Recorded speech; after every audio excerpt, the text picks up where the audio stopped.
नमस्कार। आज हम पढ़ेंगे सहर्ष स्वीकारा है और इसके कवि हैं गजानन माधव मुक्तिबोध। तो सबसे पहले कविता आरंभ करने के पूर्व हम जाने कि कोई भी कविता या साहित्य हम क्यों पढ़ते हैं। तो आप सभी जानते हैं कि कविता पढ़ने से या साहित्य पढ़ने के बाद हमें एक अद्भुत आनंद की प्राप्ति होती है। साथ ही साथ भाषाई दक्षता का विकास होता है। वाचन, श्रवण, पठन, लेखन क्षमताओं का विकास तो होता ही है, साथ ही हर्ष, विषाद, प्रेम, विस्मय आदि भावनाएं भी प्रभावशाली रूप से व्यक्त होने लगती हैं। यहाँ हम कविता के मर्म को जानेंगे, कविता की दृष्टि को समझेंगे, कवि की दृष्टि को समझेंगे और उसको हृदयंगम करेंगे। और कविता रचना में आप सक्षम हो सके इसलिए प्रमुख उपादान, लय, तुक आदि से भी परिचित होंगे। तो हम अब जान लेते हैं इसके कवि गजानन माधव मुक्तिबोध जी के बारे में। तो गजानन माधव मुक्तिबोध जी की तस्वीर आपके समक्ष है और अब हम उनके जन्म आदि के बारे में जान लें। हालांकि किसी भी कवि के बारे में जानना बहुत लंबा समय लेता है, लेकिन हम संक्षेप में जानें तो कवि का जन्म 1917 में ग्वालियर जिले के श्योपुर में हुआ था। पढ़ाई नियमित ना हो सकी क्योंकि पिता पुलिस विभाग में थे और स्थानांतरण होता रहता था, लेकिन 1954 में इन्होंने एमए की हिंदी में की नागपुर विश्वविद्यालय से। अध्यापन कार्य भी इन्होंने किया और यह अध्यापन के साथ साथ लेखन और पत्रकारिता के क्षेत्रों में भी आगे रहे हैं। और मुक्तिबोध का जीवन बड़ा संघर्षमय रहा, लेकिन यह माना जाता है कि यह संघर्षशीलता ने ही जीवन के प्रति एक चिंतनशील नज़रिया दिया। जीवन को एक नए दृष्टिकोण की जो ज़रूरत होती है वह मुक्तिबोध को मिली। 1964 में यह महान दार्शनिक या चिंतक का देहांत हो गया, वह दुनिया से चल बसे, लेकिन आज भी हमारे जहन में अपनी कविताओं के माध्यम से उपस्थित हैं, रहेंगे।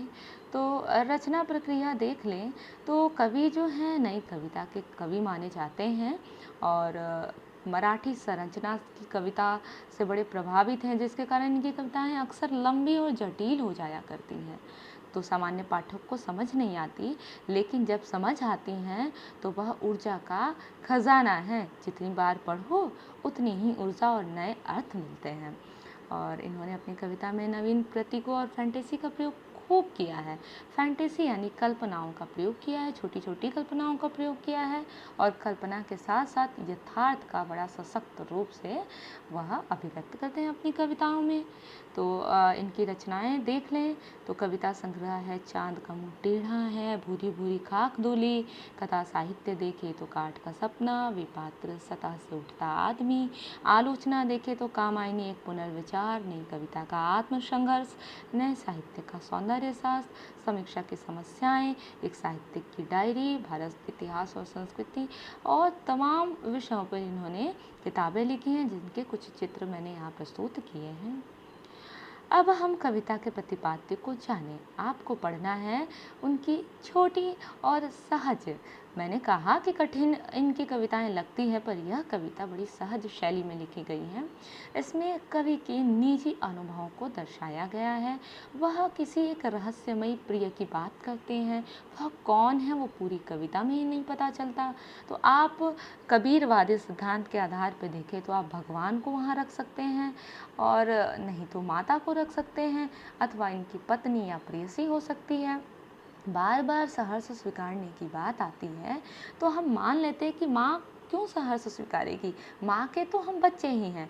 तो यहाँ पे कोई एक प्रेयसी होगी जिन्होंने उन्हें स्वीकार किया, यानी उनकी कमियों उनकी उपलब्धियों को जीवन में स्वीकार किया है। तो कभी उसके अतिरिक्त प्रेम से कहीं ना कहीं अपने भीतर एक आत्मा की कमजोरी, अपने अस्तित्व को दुर्बल समझने लगते हैं। तो वह कविता के अंत में चाहते हैं कि उनकी प्रेयसी यानी रहस्यात्मक प्रिय उन्हें दंड दे और वह उससे दूर हो जाए। तो वह दूर होने का कष्ट झेलना चाहते हैं। कहने का अर्थ है कि वह अंधेरे का सामना करके अपने चित्त की शक्ति बढ़ाना चाहते हैं, ताकत बढ़ाना चाहते हैं। लेकिन कुल मिलाकर कवि यही कहते हैं कि मैं चाहकर भी प्रेयसी से दूर हो नहीं सकता।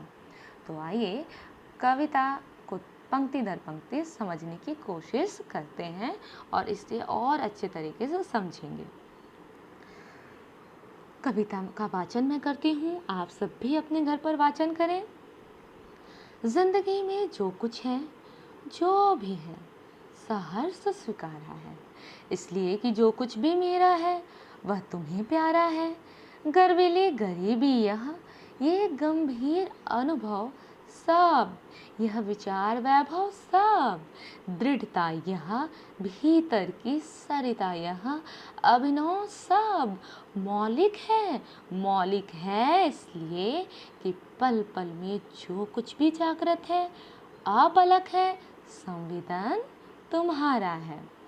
तो प्रस्तुत कविता की व्याख्या बताने के पूर्व मैं आपको बता दूं कि कविता लिखने के पूर्व आप संदर्भ लिखते हैं, पुनः प्रसंग लिखते हैं, फिर व्याख्या और विशेष लिखते हैं।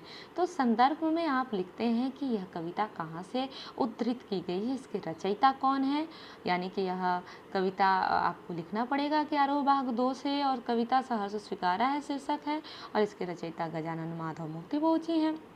प्रसंग हर व्यक्ति का, हर बच्चे का थोड़ा बहुत अलग हो सकता है। आप कविता के जो मुख्य भाव हैं उसको लिखेंगे। आपको वहाँ लिखना होगा कि कविता में कवि अपनी रहस्यमय प्रिय को प्रेरणा मानता है और कहता है कि उन्होंने मुझे जब स्वीकार किया है तो मैं भी अपनी ज़िंदगी के सब कुछ स्वीकार करूँगा। यानी एक तरह से उठा पटक जीवन में जो कुछ भी है उसे सम्यक भाव से अंगीकार करने की प्रेरणा देते हैं। फिर व्याख्या लिखेंगे। व्याख्या के बाद वैसे हम विशेष लिखते हैं।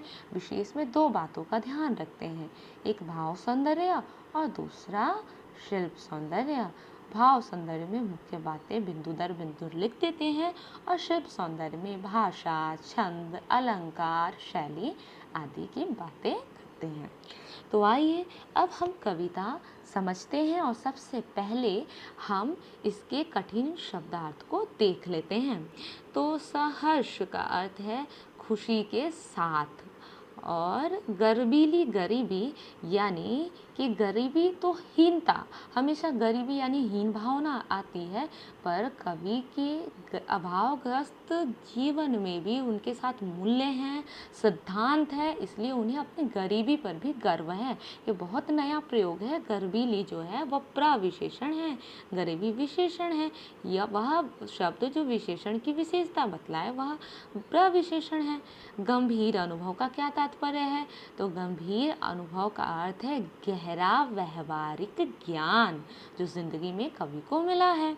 यह विचार वैभव का क्या तात्पर्य है? जीवन को देखने की दृष्टि, वह विचार हो गया। वैभव यानी कि समृद्धि होता है। वैभव का अर्थ है संपन्नता।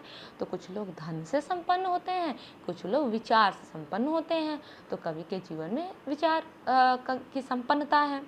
दृढ़ता, यह व्यक्तित्व में वह दृढ़तापन है, किसी बात को वह कहना चाहते तो वह कहते हैं। भीतर की सरिता यानी कि मन में भावना है, यानी भावना रूपी नदी है, दोनों तरल होता है, इसलिए उसको रूपक के तौर पे यहाँ पे लिया गया है। अभिनव का अर्थ है नया। मौलिक का अर्थ है उनका निजी, जो और किसी के पास ना हो। नया, इसका भी अर्थ आप नया ले सकते हैं। और जागृत का अर्थ है चेतना, जो गतिशील है आसपास। अपलक यानी निरंतर। संवेदन का अर्थ आप यहाँ पे भावना अथवा प्रेरणा ले सकते हैं। तो आइए हम कविता को पढ़ते हैं, कविता की व्याख्या को समझते हैं। तो कविता की व्याख्या कुछ इस प्रकार है। जिंदगी में जो कुछ है, जो भी है, सहर्ष स्वीकारा है। कवि कहते हैं, अपने रहस्यमय प्रिय को संबोधित करते हैं और करते हुए कहते हैं कि हे प्रिय, मेरे जीवन में जो भी उपलब्धियां हैं, जो भी कमियां हैं, यानी जो कुछ भी है, वह मुझे खुशी के साथ स्वीकार है। यह क्यों ऐसा है? क्योंकि तुमने इसे स्वीकार कर लिया है, तुमने मुझे इसे मेरा अपना माना है और वह तुमने स्वीकार किया है। जब तुम मेरे कमियों को स्वीकार कर सकती हो, मेरे उपलब्धियों को स्वीकार कर सकती हो, तो मैं भी स्वीकार कर सकता हूँ। आगे कवि जो है अपने व्यक्तित्व के बारे में बताते हैं और कहते हैं यह व्यक्तित्व में नयापन, यह मौलिकता किसके कारण आता है। तो सबसे पहले व्यक्तित्व में क्या क्या विशेषताएं हैं कवि के पास, कवि की क्या क्या चीज़ें हैं जो उनको समृद्ध करती है, वह पढ़ते हैं। तो कवि कहते हैं कि हम मेरे यहाँ भले ही अभावग्रस्त मेरी ज़िंदगी है, लेकिन उसमें भी स्वाभिमान है, गर्व है, और मैंने जीवन में कष्ट में संघर्ष करके जो गहरा अनुभव व्यवहारिक ज्ञान पाया है वह सब कुछ, या मेरे पास जीवन को देखने की जो दृष्टि है, वह समृद्धि, वह संपन्नता, वह सब कुछ, मेरे व्यक्तित्व की दृढ़ता और मेरे हृदय में जो सरिता रूपी भावनाएं जो निरंतर बहती रहती हैं, वह सब कुछ नवीन है, नया है, अभिनव है, सब कुछ नया है और मौलिक है, यानी कि वह मेरे अपने हैं, मैंने वह किसी और से नहीं पाया है, वह मेरे अपने हैं, यानी तुमने मेरे अंदर वह जागृत किया है, इसलिए वह मौलिक है और नया है। और यह सब कुछ क्यों है मेरी ज़िंदगी में, और ये सब कुछ नया क्यों है, क्योंकि मेरी ज़िंदगी में पल पल मेरे आसपास जो भी घटता है, जो भी चेतना है, जो भी निरंतरता है, वह तुम्हारी ही प्रेरणा से है, उसके पीछे तुम ही प्रेरणा स्वरूप हो, ठीक है, यानी तुम ही ने मेरे व्यक्तित्व का निर्माण किया है। कुल मिलाकर मैं अब पूरी पंक्तियों का अर्थ बताऊं तो कवि कहते हैं कि अपने रहस्यमय प्रिय को संबोधित करते हैं और कहते हैं कि मेरे जीवन की हर उपलब्धि को मैंने इसलिए स्वीकार किया है क्योंकि उसके पीछे अ, मेरी प्रिया यानी उसके प्रिया की प्रेरणा और भावना है। उसके प्रिया को कवि की हर उपलब्धि, हर कमियां प्रिय है तो कवि को भी प्रिय है। फिर कवि अपने बारे में बताते हैं कि उनके जीवन में जो भी गरीबी है, जो कि गर्वीली है, और गहरे अनुभव हैं, गहरा विचार चिंतन है, व्यक्तित्व की दृढ़ता है, मन में बहती भावनाओं की नदी है, वह सब कुछ नया है और मौलिक है, उनका निजी है। वह इस कारण है क्योंकि मेरे जीवन की जितनी भी गतिशील चेतनाएं हैं, मेरी उपलब्धियां हैं, वह दरअसल तुम्हारी प्रेरणा से ही है, तुम्हारे कारण ही है, तुम्हारे स्नेह ने, तुम ही ने मेरे व्यक्तित्व का निर्माण किया है। तो ये था आपकी व्याख्या। और अब हम बात करेंगे भाव सौंदर्य और शिल्प सौंदर्य की। तो पूरी ही कविता में आप 2-3 बातों को बार बार लिख सकते हैं कि कविता संबोधन शैली में लिखी गई है, उसमें आत्मकथात्मक शैली है, वर्णनात्मक शैली है, क्योंकि कवि अपने बारे में कहता है ना, और संबोधन करता है प्रिय को, वर्णन करता है, और इसके अलावा सहज सरल भाषा शैली का प्रयोग है, भाषा खड़ी बोली हिंदी है, अतुकांत अतुकांत मौलिक कह सकते हैं, अतुकांत मुक्तक रचना है, पूरी जो कविता है अतुकांत है ना। इसके अलावा आप अलंकार देखेंगे तो ग की आवृत्ति से यहाँ पे आप देख सकते हैं कि अनुप्रास अलंकार है ना। इसके अलावा आप इसमें पल पल में पुनरुक्ति प्रकाश अलंकार देख सकते हैं। इस प्रकार इसमें आप और ढूंढें तो भीतर की सरिता में रूपक अलंकार आपको देखने को मिलता है। तो इस प्रकार बहुत सारे अलंकार आपने इसमें पाया है ना। तो इसमें तद्भव तत्सम शब्दों का भी भरपूर प्रयोग किया गया है। तो इन बातों का ध्यान रखेंगे और इसे लिखेंगे। आइए अब हम अगली पंक्तियों को समझने की चेष्टा करते हैं। जाने क्या रास्ता है, जाने क्या नाता है, जितना भी उड़ेलता हूँ भर भर फिर आता है। दिल में क्या झरना है, मीठे पानी का सोता है, भीतर वह ऊपर तुम। मुस्काता चांद जो धरती पर रात भर, मुझ पर त्यों तुम्हारा है खिलता हुआ चेहरा है। कभी अब इस पंक्तियों में अपने और प्रिय के संबंध की बात करता है। वह कहता है, मुझे पता नहीं कि तुम्हारे और मेरे बीच कैसा संबंध है, स्नेह का यह कैसा नाता है कि मैं जितना भी तुम्हारे प्रति हृदय में भरे हुए प्रेम को अभिव्यक्त करता हूँ, वह स्नेह और प्रेम फिर से भर जाता है हृदय में। यानी तुम्हारे प्रति स्नेह कितना भी व्यक्त करो, वह खत्म होता ही नहीं है, समाप्त ही नहीं होता है, वह फिर से हृदय में वैसे ही भर जाता है। तो कवि को ऐसा लगता है, प्रश्न करता है कवि, क्या मेरे हृदय में कोई झरना है? झरना में क्या होता है कि जल जो है निरंतर प्रवाहमान होती है और हमेशा जल बहता रहता है। तो कवि को लगता है कि क्या मेरे हृदय में स्नेह का कोई झरना है या मीठे पानी का स्रोत है। स्रोत यानी यहाँ झरना भी कह सकते हैं कि क्या मेरे हृदय में कोई मीठे पानी का स्रोत है। मीठे पानी यानी कि आनंद देने वाला स्नेह है ना। यानी कवि का जो प्रिय है उसका स्नेह कवि को भी आनंद प्रदान करता है, भिगोता रहता है भावना में। तो कवि इस प्रकार कहते हैं कि भीतर वह यानी भीतर मेरे हृदय में तुम्हारा प्रेम भरा है, ऊपर तुम और ऊपर तुम्हारी मुस्काता चेहरा, तुम्हारे व्यक्तित्व का छाप मेरे हृदय पर विराजमान है और भीतर तुम्हारा स्नेह है।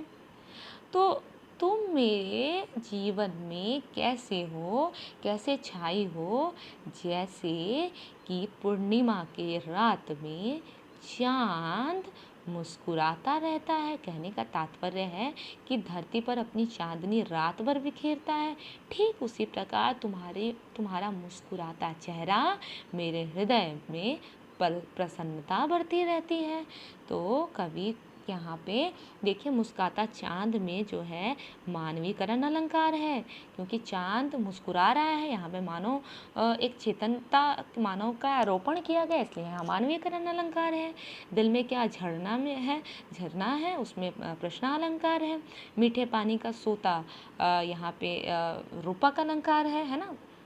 इस प्रकार आप जितना भी उड़ेलता हूँ भर भर फिर आता है, यहाँ विरोधाभास अलंकार है, क्योंकि विरोध की स्थिति का आभास हो रहा है। तो अलंकार आप देख लिए, आपको पता है कि शैली क्या है। तुकांत मुक्तक छंद में रचित है, भाषा खड़ी बोली हिंदी है, तत्सम तद्भव शब्दों का प्रयोग है। इसके अलावा शैली सहज सरल है, संबोधन शैली है, वर्णात्मक शैली है। यह तमाम चीज़ें आप लिखेंगे, है ना। आइए अब हम अगली पंक्तियाँ पढ़ते हैं और अगली पंक्तियाँ कुछ इस प्रकार हैं। सचमुच मुझे दंड दो कि भूलूं मैं तुम्हें भूल जाने की। दक्षिण ध्रुवी अंधकार अमावस्या, शरीर पर चेहरे पर अंतर में पालूं मैं, झेलूं मैं उसी में नहालूं मैं। इसलिए कि तुमसे ही परिवेष्टित आच्छादित रहने का रमणीय यह उजीला अब सहा नहीं जाता है, नहीं सहा जाता है। ममता की बादल की मंडराती कोमलता भीतर पिराती है। कमजोर और अक्षम अब हो गई है आत्मा, यह छटपटाती छाती की भवितव्यता डराती है। बहलाती सहलाती आत्मीयता बर्दाश्त नहीं होती है। तो कविता में कवि अब अपने अंतर्द्वंद को बताते हैं। कवि की स्थिति ठीक उस प्रकार है जैसे आपने जीवन में कभी अनुभव किया है कि आपके माता पिता आपको बहुत प्रेम करते हैं और बहुत प्रेम करने के कारण आपको इतना प्यार करते हैं कि आपको कोई काम करने नहीं देते हैं। और फिर क्या होता है कि कभी माता पिता से दूर होने की आप कल्पना करते हैं तो आप सिहर उठते हैं, क्योंकि आप में जो क्षमताएं विकसित होनी चाहिए थी वो नहीं हो पाती हैं, क्योंकि हमेशा माता पिता ही कुछ ना कुछ करते रहते हैं आपके लिए। तो आप कभी ज़िंदगी में सोचते हैं कि इनसे दूर होना पड़े तो आप तो मर ही जाएंगे। तो इस प्रकार की ही भावना यहाँ देखने को मिलती है। प्रेयसी का स्नेह कवि को इतना ज़्यादा घेरे है, छाया हुआ है कि कवि को लगता है कि उनका अपना कोई अस्तित्व ही नहीं है, अपना कोई व्यक्तित्व ही नहीं है। सब कुछ तो प्रेयसी ने दिया है, उसके स्नेह ने दिया है। तो कवि को लगता है कि उनकी आत्मा दुर्बल हो गई है। तो इसी भाव को यहाँ पे हम देखेंगे। तो कवि पहले पंक्ति में कहते हैं कि सचमुच मुझे दंड दो कि मैं भूलूं मैं तुम्हें भूल जाने की। दक्षिण ध्रुवी अंधकार अमावस्या, कवि कहते हैं कि हे प्रेयसी, जो भी रहस्यमय प्रेयसी हैं, आप चाहे तो ईश्वर भी मान सकते हैं। इसकी व्याख्या हर लोग अलग अलग करते हैं, यह मानने पर है। लेकिन मेरा मानना है कि सहर्ष स्वीकारने का काम केवल प्रेयसी कर सकती है। माता तो माता होती है, उसे तो स्वीकारना ही होता है, भगवान ने तो हमें बनाया है। लेकिन दूसरा व्यक्ति आपको सहर्ष स्वीकारता है, ये बहुत बड़ी बात है। इसलिए हम मानते हैं कि यहाँ पे रहस्यमय जो भी है वह इनकी प्रेयसी या पत्नी होगी। तो वो कहते हैं कि तुम मुझे दंड दो, तुम मुझे दंड दो कि मैं तुमको भूल जाऊं।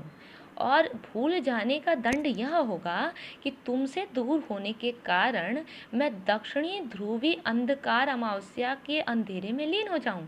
यहाँ अंधकार को विरह दर्शाया गया, विरह वियोग की पीड़ा के रूप में दर्शाया गया है, क्योंकि प्रकाश स्नेह है और प्रेयसी से दूरी जो है वो अंधकार है।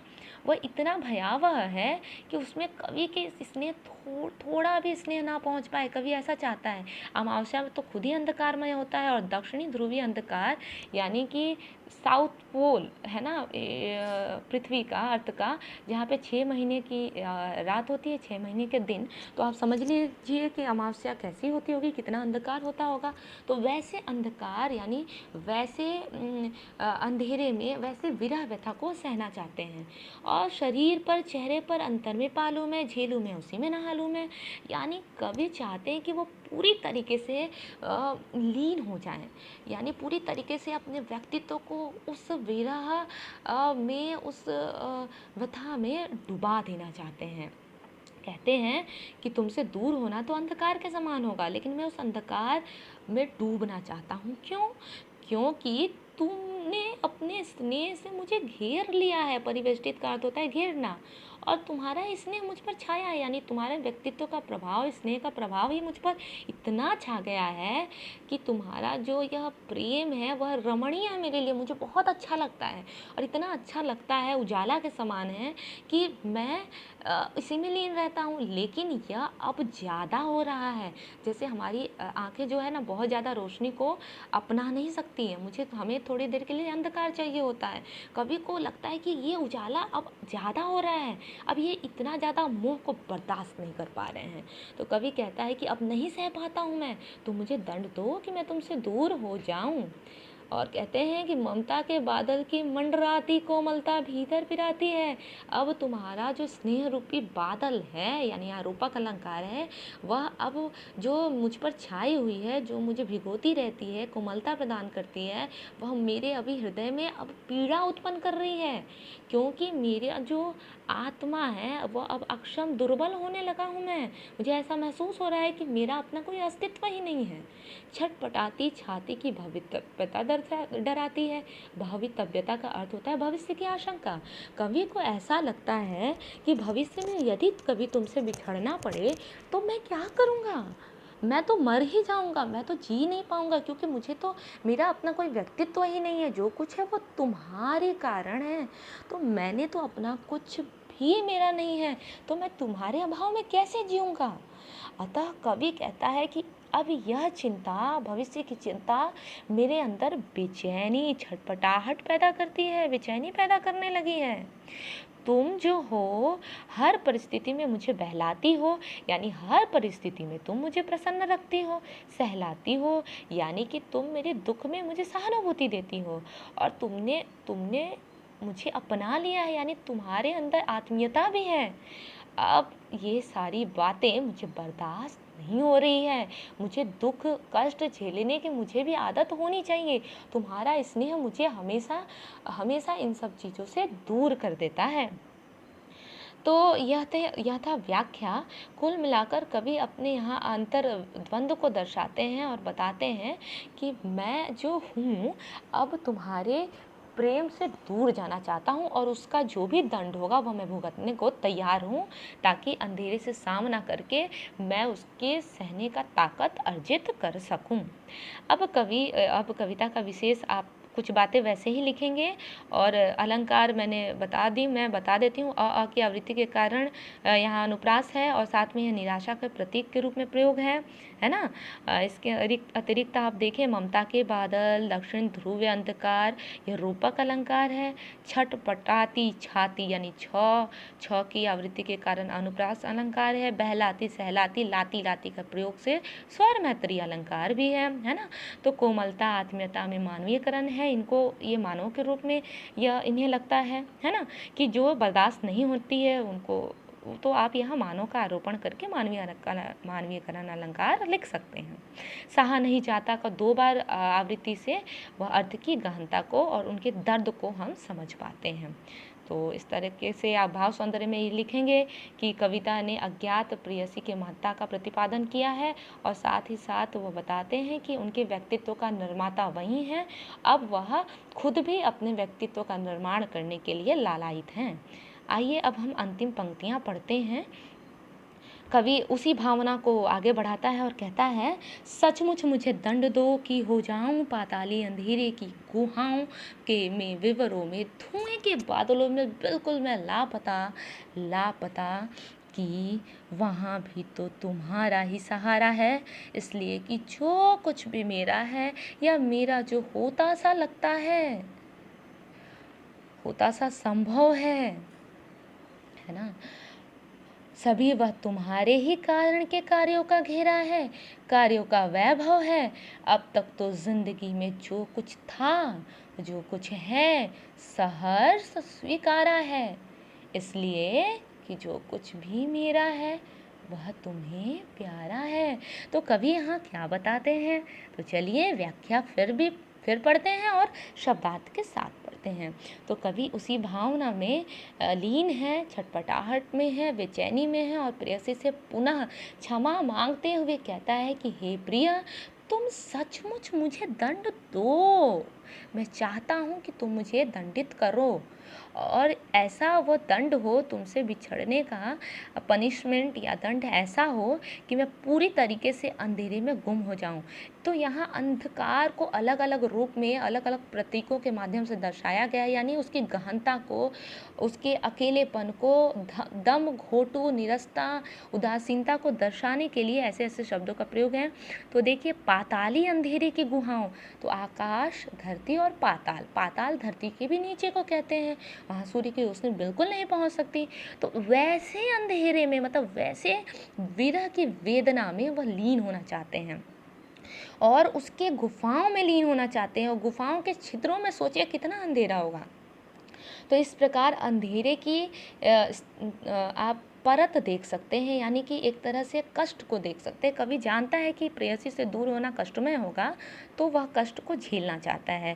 धुएं के बादलों में बिल्कुल मैं लापता, वह दम घोटू धुएं में लापता होना चाहता है। कहने का तात्पर्य है कि प्रेयसी ने जो उसके व्यक्तित्व का निर्माण किया है, वह सब कुछ को उसमें विलीन कर देना चाहता है। लेकिन विडंबना देखिए कि कवि अगली पंक्ति में कहता है कि मैं तो लापता होना चाहता हूँ, लेकिन क्या करूँ, वहाँ भी तो तुम्हारा ही सहारा है। यानी कि कवि बिल्कुल दूर नहीं हो पाता है ना अपनी प्रेयसी से। कहता है, रहस्यमय प्रेयसी को पुनः संबोधित करता है कि उस अकेलेपन में भी पता है तुम्हारे ही यादों का सहारा होगा। मैं उस अंधेरे से लड़ूंगा तो तुम्हारी यादें ही वहाँ पे मेरा साथ देंगी। तुम्हारी प्रेममयी यादें मुझे अकेलेपन के संतरास में भी प्रसन्न रखेगी। मेरा यह विश्वास है कि मेरी जो कुछ भी सत्ता है, यानी जो भी मैं आज तक हूँ, है ना, जो हो रहा है मेरे साथ और जो शायद आगे संभव है होगा मेरी ज़िंदगी में, वह जो भी स्थितियाँ होंगी, उस स्थितियाँ, मेरी उन्नति या अवनति की जो भी संभावनाएं हैं, पता है मेरी प्रेयसी या रहस्यमयी प्रेयसी या भगवान या माता, वह सब कुछ तुम्हारे ही कारण है। किसी भी कार्य के पीछे कारण होता है। तो कवि कहता है, ये सब कुछ जो मेरे ज़िंदगी में हुआ है, हो रहा है या होगा, चाहे उपलब्धि होगी, चाहे अवनति होगी, उन्नति होगी, सच बताऊं तो तुम्हारे ही कारण है, तुम्हारे ही प्रेरणा से है। मैं मैं यदि अंधेरे में तुमसे दूर होकर अपने व्यक्तित्व को बनाना भी चाहता हूँ, तो वहाँ तुम्हारी ही यादें मुझे सपोर्ट करेंगी, मुझे मुझे सहारा देंगी। तो कवि इसको स्वीकार कर लेता है और कहता है कि अब तक जो ज़िंदगी में जो कुछ भी था, जो कुछ है, सहज स्वीकारा। इस प्रकार कवि इस बात को स्वीकार करते हैं कि जो भी चीज़ें थीं, तुम्हारे प्रेम से संचालित होकर मैंने जो भी कार्य किए, उन्हीं कार्यों का परिणाम है मेरा वर्तमान। आशा यह है कि तुम्हारी प्रेरणा के कारण से मेरा जीवन बना बिगड़ा है। अतः हे प्रिया, मेरे जीवन में जो कुछ अब भी है अथवा पहले था, उसे मैंने प्रसन्नतापूर्वक इसलिए स्वीकार किया है क्योंकि तुमने मेरी सुखद दुखद सभी स्थितियों को अपना मानकर प्यार किया है। अतः तुम ही उसके पीछे मेरी प्रेरणा हो। अतः कवि, ये हो गया पूरी कविता में कवि का अंतर्विरोध, अंतर्द्वंद दिखता है। कवि को अपना व्यक्तित्व बनाना है, पर उन्हें पता है वहाँ भी प्रेयसी ही उनका साथ, उनकी यादें ही उनका साथ देंगी।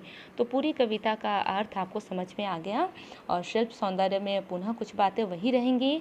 आप देखिए, पाताली अंधेरे और धुएं के बादल में उपमान है, यानी कि आप यहाँ पे देख सकते हैं कि एक तरह से उपमा का खूब अच्छा प्रयोग हुआ है। दंड दो में अनुप्रास अलंकार है, लापता और सहारा में विरोधाभास अलंकार देखते हैं, खड़ी बोली और मुक्तक छंद है। तो इस प्रकार मैं आशा करती हूँ कि आपको पूरी कविता समझ में आई होगी। इसी के साथ आप सबका खूब धन्यवाद।